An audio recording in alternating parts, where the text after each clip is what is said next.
termasuk ini yang berada ini kan pangkatnya di bawahnya brigadir, tapi tembakannya kok lebih akurat daripada yang brigadir itu. Apa karena ada juga yang bilang karena berada ini memang juara tembak nomor satu, tapi yang memang semua dinilai di seperti apa sih kalau penembak gitu nomor satu gitu di polisian.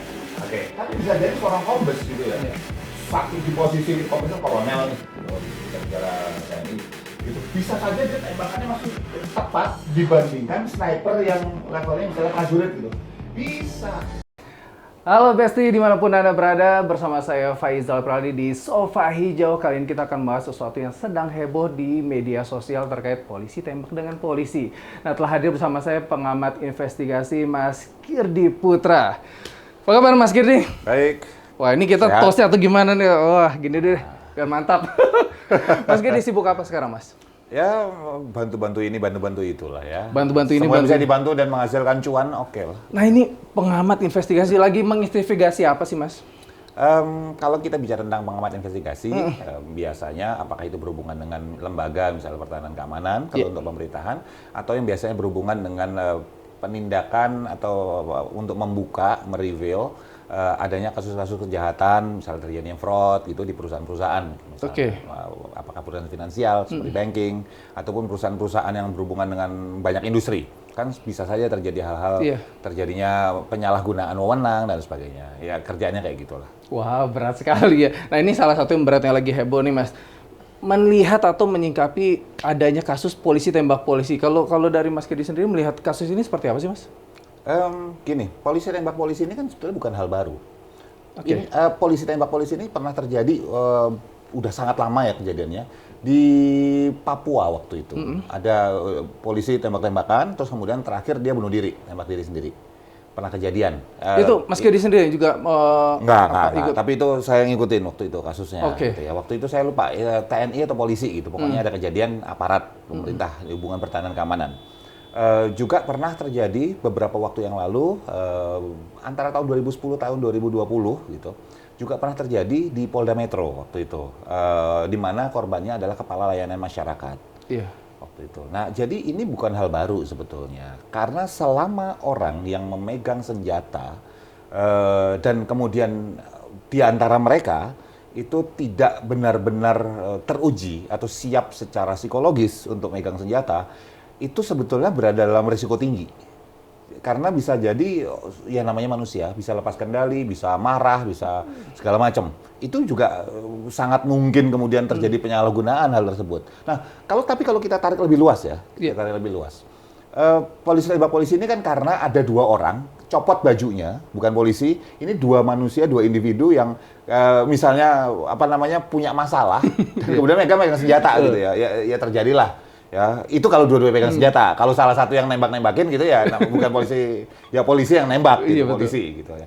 Tapi kalau ditanya, apakah pernah terjadi, apakah intimidasi, apakah penembakan di masyarakat, di mana melibatkan apakah aparat hubungannya dengan TNI atau Polri dengan masyarakat sipil? Pertanyaan saya, kalau kita cari di internet, itu nggak sedikit. Apakah kemudian mengacung-acungkan senjata, apakah menodongkan senjata dan memang benar-benar anggota? Itu nggak sedikit. Nah, copot baju polisinya, copot baju sipilnya, ini kan manusia sama manusia. Kalau yang sipil ini dikasih baju polisi atau baju TNI, yang ini dikasih baju polisi atau TNI, kan sama TNI tembak TNI atau polisi tembak polisi. Kan simple. Ini bukan hal baru yang jelas. Dan buat saya, ini harus jadi catatan buat teman-teman di pemerintah, bahwa harus ada sebuah tindakan yang dilakukan supaya hal-hal seperti ini nggak terulang lagi. Kalau nggak terulang lagi, baik polisi dengan polisi, TNI dengan TNI, TNI dengan polisi. Sekarang pertanyaan saya, TNI dengan polisi pernah tembak-tembakan nggak? Ayo, masih kan? Gitu. Nggak sekali loh. Ya, sama-sama megang senjata soalnya gitu. Dan ada korban jiwa saat itu. Nah, pertanyaannya adalah kalau misalnya bajunya sama-sama dicopot, ini bisa sipil yang jadi korban. Dan akhirnya kita nggak bisa ngelihat cuman polisi nembak polisi, atau TNI nembak TNI, atau polisi nembak sipil. Ini sangat bisa terjadi di masa depan kalau tidak dilakukan sebuah perubahan. Tindakan khusus dari sisi regulasi, dari sisi kemudian sumber daya manusianya. Gitu. Itu kalau tidak kita nggak melakukan apapun, ya berarti kita adalah orang-orang yang tidak bisa belajar dari kesalahan. Kira-kira tindakan apa yang perlu diperbaiki ke depannya, Mas Kirdi? Sumber daya manusianya. Sumber daya manusia. Sumber daya manusianya, nomor satu, yang paling mungkin untuk kita lakukan perubahan sumber daya manusianya. Dari tahap penerimaan misalnya. Tahap penerimaannya orang ini beneran siap nggak? Gitu. Beneran memang masuk karena seleksi yang bertahap itu apa nggak? Pertanyaan kan sederhana. Oke. Apakah benar-benar ngelewatin seleksi ini apa enggak? Ataukah ada fasilitas-fasilitas khusus yang diberikan pada orang-orang tertentu? Ini misal gitu ya, secara hipotetis. Terus kemudian ketika megang senjata, jadi gini, kalau kita bicara polisi, megang senjata itu juga ada ujian khususnya. Nggak sembarang kemudian baju polisi kemudian dikasih, gitu. Enggak. Nggak sembarangan ya, Nggak ada sembarangan. syaratnya. Kan ada teman-teman polisi yang nggak megang senjata juga ada. Dan untuk bisa megang senjata, maka dia harus ada ujian tertentu yang dia lalui, pendidikan tertentu yang dia lalui, walaupun mungkin nggak lama. Gitu. Nah, tapi nggak cuma itu aja. Ada sebuah aturan, misalnya senjata organik gitu. Itu istilahnya kalau nggak bertugas ya misalnya bisa jadi harus ditaruh di kantor gitu. Misalnya seperti itu. Ya. Jadi ini bukan sesuatu yang main-main. Kita bicara senjata, kita bicara senpi loh ini. Ya, bukan sesuatu yang sifatnya bisa dipegang oleh sembarang orang, apalagi kondisi psikologinya nggak memungkinkan, nggak memadai gitu, bahaya sekali. Oke. Nah ini kalau umpama kita melihat dari pangkatnya sendiri, berada dan juga brigadir. Ini kalau umpama kita, beberapa dari awam kita melihat ini pangkat yang berbeda, tapi apakah memang ada persyaratan khusus untuk memegang senjata itu? Ya pasti, kalau kita bicara, apalagi dari Brimob ya, kita bicara brigadi mobil gitu. Memang itu adalah, katakanlah wilayah khusus gitu ya, yang memang mereka yang satuan tempurnya polisi gitu. Maka untuk apa? Penanganan huru-hara, penanganan tindak terorisme misalnya, kita bicara Densus 88 ya. Kita bicara misalnya penanggulangan terjadinya tindakan penyanderaan, misalnya untuk bom, misalnya, maka mereka itu memang harus diperlengkapi dengan senjata apa dan beberapa perlengkapan khusus misalnya. Dan buat saya tidak ada yang aneh dengan kejadian bahwa ada Barada yang pegang senjata dan ada Bribda misalnya yang pegang senjata juga. Itu sangat bisa ditolerir, masuk akal. Mereka adalah bagian di lapangan yang memang harus pegang senjata. Tapi ada yang mengatakan dengan pangkat atau jabatannya itu memegang senjata yang harusnya dipegang dengan pangkat yang lebih tinggi lagi. Nah, ini menarik nih ya. Kalau kita bayangin bahwa senjata yang canggih gitu ya harus dipegang oleh pangkat lebih tinggi, saya ngebayangin ya, ada ceritanya nih ya senjata untuk sniper gitu. Contohnya senjata lapangan, tapi untuk bisa untuk sniper karena ketepatannya bagus, misalnya Steyr gitu. Itu senjata mahal, senjata bagus. Gitu. Tapi yang megang masa kolonel ke atas, kombes gitu misalnya ke atas gitu. Buat apa kombes pegang kayak gituan? Kombes tuh pegangnya ya senjata pistol gitu, udah. Karena levelnya level komando. Bintang gitu, ya. Mau posisinya bintang 1, bintang 2, bintang 3, bintang 4, apakah itu Polri atau TNI, nggak ada poinnya dia pegang laras panjang. Kecuali di medan perang gitu. Semua orang bisa pegang laras panjang, itu pun di medan perang. Nggak ada bintang turun di ujung lapangan, nggak ada. Kepala peleton gitu, masih di lapangan masuk gitu. Sehingga kalau dibilang bahwa makin atas makin canggih itu jadi nggak berlaku. Oke. Justru yang orang di lapangan ini yang harusnya canggih, yang senjata laras panjang untuk sniper gitu misalnya, itu harus canggih, nggak boleh senjata murah. Masa jenderal mau meeting bawanya senjata sniper? Saya nggak pernah lihat tuh ceritanya kayak gitu. Di film manapun nggak masuk akal gitu. Ini penggiring open nih berarti ya?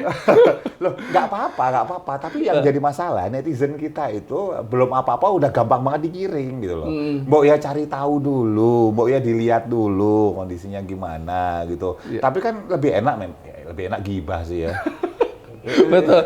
Ya termasuk ini yang Berhada ini kan ya pangkatnya di bawahnya brigadir, tapi tembakannya kok lebih akurat daripada yang brigadir itu. Apa karena ada juga yang bilang karena Berhada ini memang juara tembak nomor 1. Tapi apakah memang semua dinilai seperti apa sih kalau penembak jitu nomor 1 itu di polisian? Oke, jadi kalau kita bicara pangkat nih ya, pangkat. Sama dengan misalnya contoh kita sekolah deh, gitu. Ada anak kelas 3 SMA, kalah pinter sama anak kelas 2 SMA. Ada nggak kejadian gitu? Ada. Kuliah deh. Ada anak tingkat 3 kalah misalnya dengan anak kuliah tingkat 1 gitu misalnya. Walaupun kan belum dapat pelajarannya, dia belajar sendiri gitu. Bisa nggak? Bisa. Itu cuma masalah kemudian skill. Ya, jadi mau dia barada, mau dia kemudian bribda segala macam. Kalau memang sering latihan dan memang dia memang bagus, ya bisa jadi lebih pinteran yang di bawah daripada yang di atas. Tapi bisa jadi seorang kombes gitu ya. Iya. Sakit di posisi itu, kombes kan kolonel nih, gitu kalau kita bicara TNI gitu. Bisa saja dia tembakannya masih tepat dibandingkan sniper yang levelnya misalnya prajurit gitu. Bisa. Itu skill. Nggak ada orang jago di sini, ada terlatih. Pertanyaan saya, seberapa terlatihkah dia? Oke. Jadi nggak bisa lihat angkatnya lebih rendah, angkat lebih tinggi, maka jagoan yang tinggi, nggak bisa ngelihatnya, nggak bisa gitu. Pangkat itu menandakan bahwa dia lebih senior. Pangkat itu menandakan bahwa ada sebuah tanggung jawab tertentu yang diberikan pada dia. Misalnya, posisi tertentu, jabatan tertentu.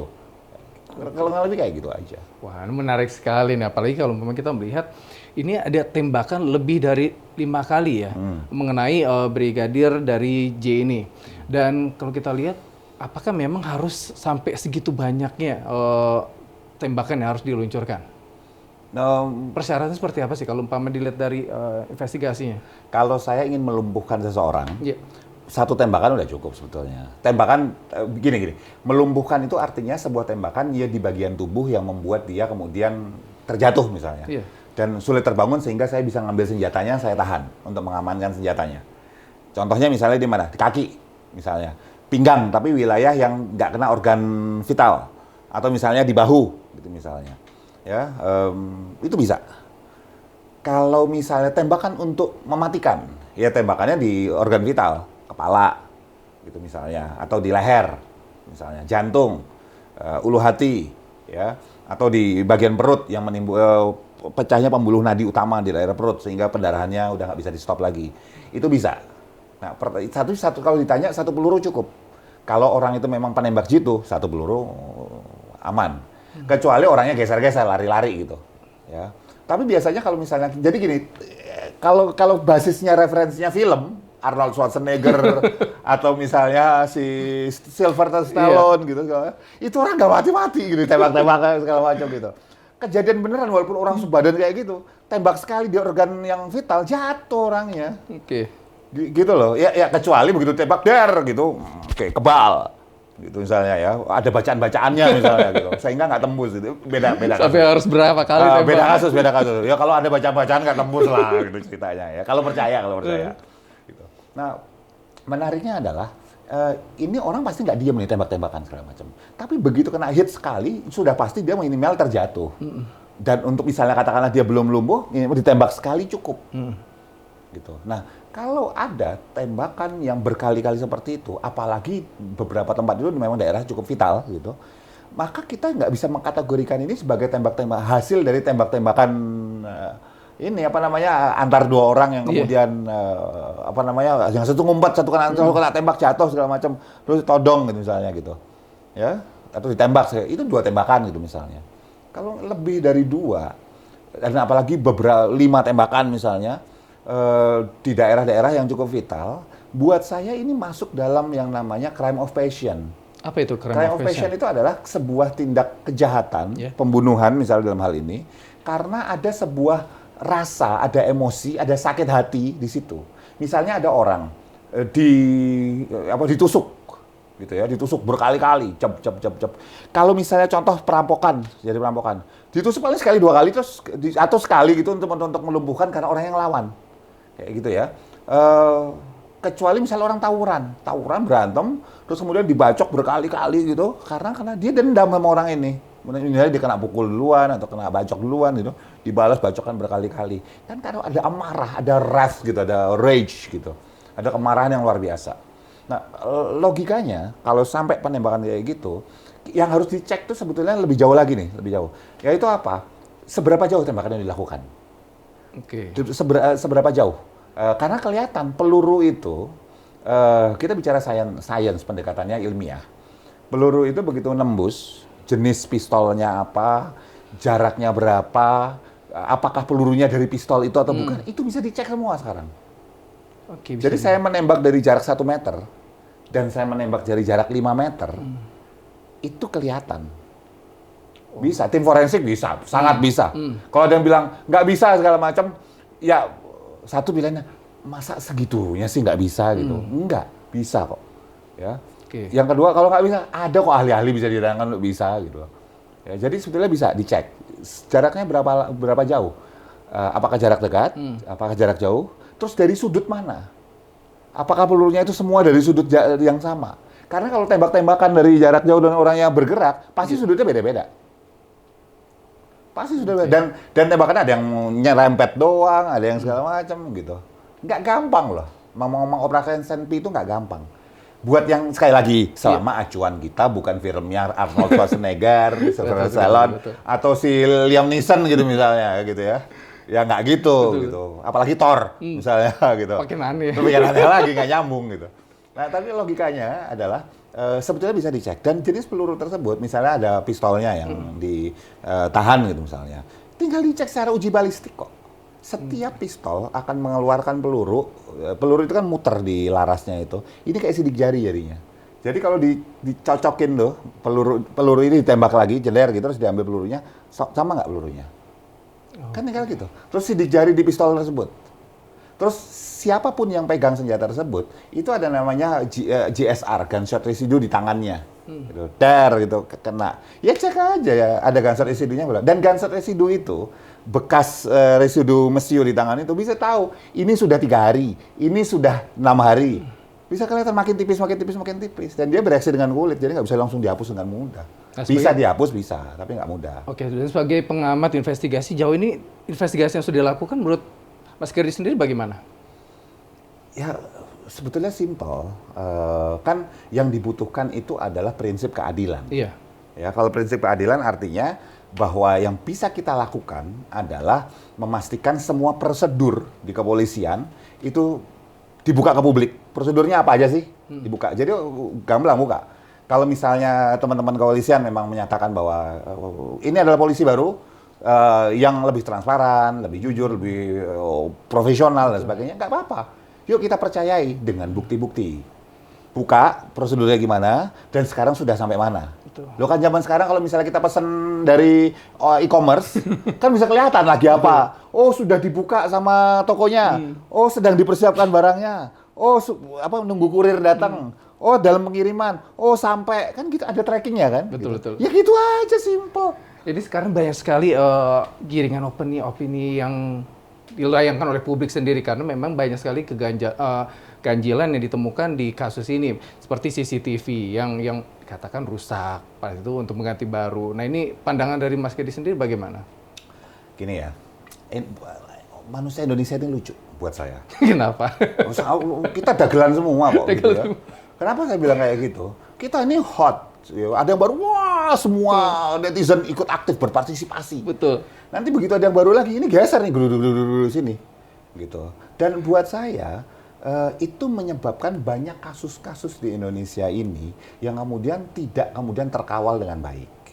Tidak terkawal dengan baik. Karena tanda petik orangnya sudah nggak suka, udah geser ke tempat lain. Itu satu. Kedua, kita tuh pelupa. Kita tuh bukan bangsa pemaaf loh. Okay. Kita sama sekali bukan bangsa pemaaf. Menurut saya termasuk orang yang keberatan kalau dibilang bahwa orang Indonesia itu bangsa pemaaf. No, sama sekali tidak. Dibilang ramah, mungkin di desa yang ujung-ujung sana mungkin iya. Kenapa? Bukan ramah, tapi karena kita masing-masing banyak orang, tidak semua tentu saja. Kita tuh pencitraan, bangsa pencitraan. Kalau dibilang bahwa pejabat-pejabat kita kemudian, wah pencitraan segala macam, nggak usah marah. Pemimpin itu lahir dari rakyat. Kalau rakyat pencitraannya, pemimpinnya kan pencitraan. Simple aja. Buktinya apa? Oke, kita tersenyum, kelihatan baik segala macam. Tapi yang gerundel di belakang. Gak tahu. Loh, maka gibahisasi kan biasa di sini gitu. Logikanya simpel deh. Di perusahaan pasti ada WAG, WhatsApp group gitu ya. Belum diblokir kan ya. Nah, selalu ada WAG gitu ya. Yang isinya kerjaan isinya. Bos dan anak buahnya. Tapi selalu ada WAG lain yang tanpa bos. Di mana anak buahnya bisa ngomongin si bos. Namanya apa?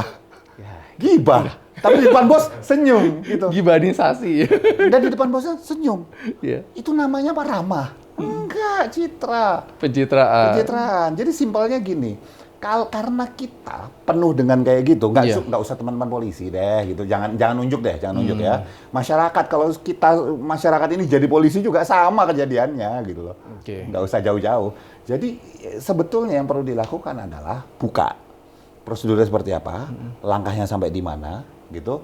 Walaupun nanti sudah ada acara kasus tabrakan lain. Cibubur, kasus ini, kasus itu segala macam, ini tetap dijalanin. Baru kita bisa bilang bahwa ini memang profesional. Bahwa orang hashtag percuma lapor polisi gitu. Kalau dibilang wah percuma lapor polisi itu penggiraan opini segala macam ya, sebetulnya gampang membuat itu nggak jadi penggiraan opini, membuat itu jadi istilahnya nggak berlaku. Buktikan bahwa kata lapor polisi memang bisa ditindaklanjuti dengan baik, profesional. Hilang tuh hashtag itu kok. Orang juga akhirnya ngelihat oh ya, hashtag yang berusaha ini penggiraan opini nih jelek segala macam gitu. Terus ketika hukum tajam ke bawah, tumpul ke atas, ya buktikan dong. Begitu ke atas, yang bintang 2 gitu misalnya gitu, juga berlaku dengan baik. Oke. Dan dikawal, dipublish. Seperti apa? Transparansi, Transparansi. terus dikawal, agar kepercayaan oleh masyarakat sendiri akan terus terjaga tentu ya. Kepercayaan itu kan nggak bisa disuruh, lu percaya gue ya? Gitu. Kan nggak bisa, mas percaya gue. Sampai lu, gitu kan? Mas Faisal ketemu orang di jalan, baru lewat lagi itu bilang, mas percaya saya mas. Gitu. Langsung percaya gitu? Hipnotis dulu. Kan gitu. Ya, kagak kan? Iya, iya. Kepercayaan itu kan didapat, diraih, diusahakan, diupayakan, dan dicapai gitu. Iya. Saya bisa dipercaya sama Mas Faisal ketika saya melakukan sesuatu, Mas Faisal mengamanahkan sesuatu pada saya jalani dengan baik, maka Mas Faisal percaya. Nggak bisa bahwa Mas percaya saya gitu, baru ketemu, nggak berlaku kayak gitu. Nah sama. Kalau kita mau institusi kepolisian di Indonesia ini memang dipercaya kembali, ya tingkat kepercayaan tinggi, tingkat masyarakat itu berpihak pada polisi tinggi dan segala macam, sederhana kok. Bisa dipercaya aja, tampilkan akuntabilitasnya bagus gitu ya, bisa dipampang di publik.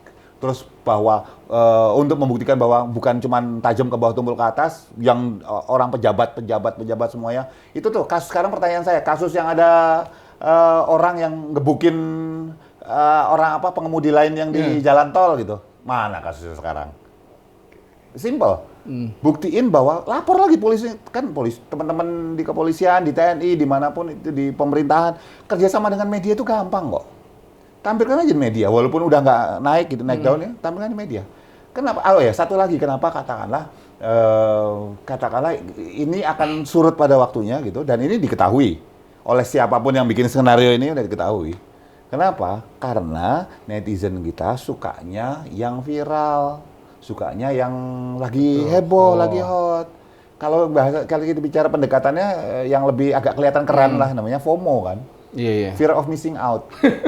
Khawatir ketinggalan gitu. Betul. Tapi hot-hot juga harus disaring dengan baik ya. Jadi basic kita ini bisa lebih cerdas lagi untuk menyaring informasi yang fakta atau hanya opini. Nah itu untuk kita memberikan saran kepada basic kita itu seperti apa, Mas? Jadi gini loh, kalau kita bicara tentang ngelihat sebuah berita, ngelihat sebuah posting gitu, banyak sekali netizen kita nggak bisa membedakan antara mana fakta mana opini. Nah, bahwa misalnya bajunya keren banget nih mas, ya ini opini saya bilang ini keren, tapi ada orang lain di luar sana bilang nggak keren juga boleh, bilang keren banget juga boleh.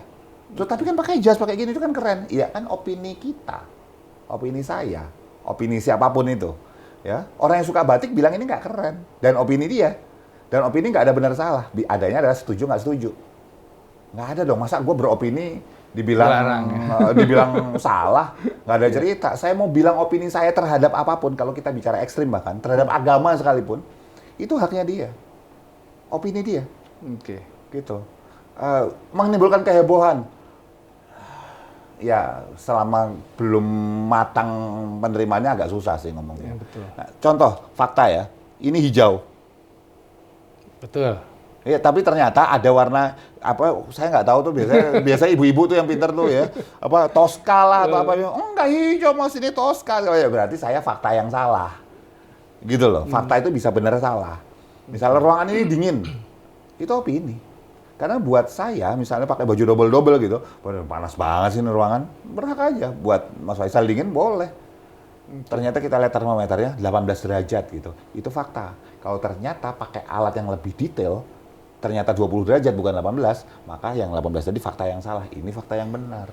Wah, ini menarik sekali. Ini kalau diobrolin ini panjang sekali, durasi kita bisa bisa sampai 2 jam lebih kayak nama. Kalau nggak salah kita mulai tadi itu waktu zaman Pangeran Diponegoro lagi siap-siap perang ya tadi. Sekarang udah selesai. Saking lamanya gitu. Kalau saya udah. Mas Giri, terima kasih atas waktunya nih. Oke. Kita nanti ngobrol-ngobrol lagi di lain waktu, dan terima kasih untuk Bezi yang sudah menyaksikan ini. Jangan lupa untuk like, subscribe, dan juga share agar nanti Bezi-Bezi lain bisa menerima informasi dengan baik dan juga jelas. Mana fakta, mana juga opini. Bisa dengan baik menerima informasi-informasi di sosial media.